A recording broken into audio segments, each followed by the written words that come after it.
Денот како владата прогласи кризна состојба на територија на цела држава, политичките партии почнуваат кампања за избор на градоначалник во Штип и Пласница.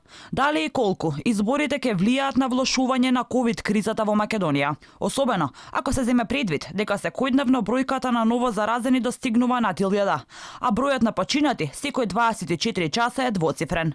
Дел од аналитичарите децидни: избори во време кога се прогласува кризна состојба е нелогичен чекор. Се загрозува здравјето на граѓаните, но и се зголемува ризикот за ширење на вирусот. Искрено мислам дека никакви избори во оваа ситуација не се возможни без при тоа да се ризикува проширување на и онака веќе проширената пандемија со COVID-19. Особено што овие избори нема да донесат никаков квалитативен инпут, затоа што станува збор за избори кои што ќе донесат градоначалници. Последните 8 месеци потоа имаме регуларни локални избори кои што ќе се одржат на ниво на Македонија. Од Државната изборна комисија било дека се подготвени да се соочат со уште еден предизвик на избори во корона.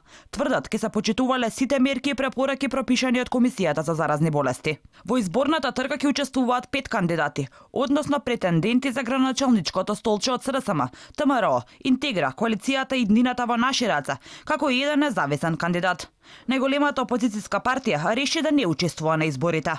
Што направија Филип Чеизаев? Закопа 1426 граѓани од почетокот на кризата. Наместо живот спремаат избори во кризна состојба. Подготвуваат корона кланица. Филип ќе стави Македонија на врвот на регионалната листа по починати лица од коронавирусот. Последнава недела во земјава умирал по еден човек на секој саат време. Инаку во Штип од почетокот на пандемијата регистрирани се вкупно 2296 позитивни случаи на коронавирус, а во моментов има 502 активни случаи. Во Кичево, каде припаѓа Пласница, досега се регистрирани 1023 случаи, а во моментов заразени се 426 граѓани. Но тоа не ги спречи останатите политички партии да тераат избори. Велат, кампањата ќе била онлайн.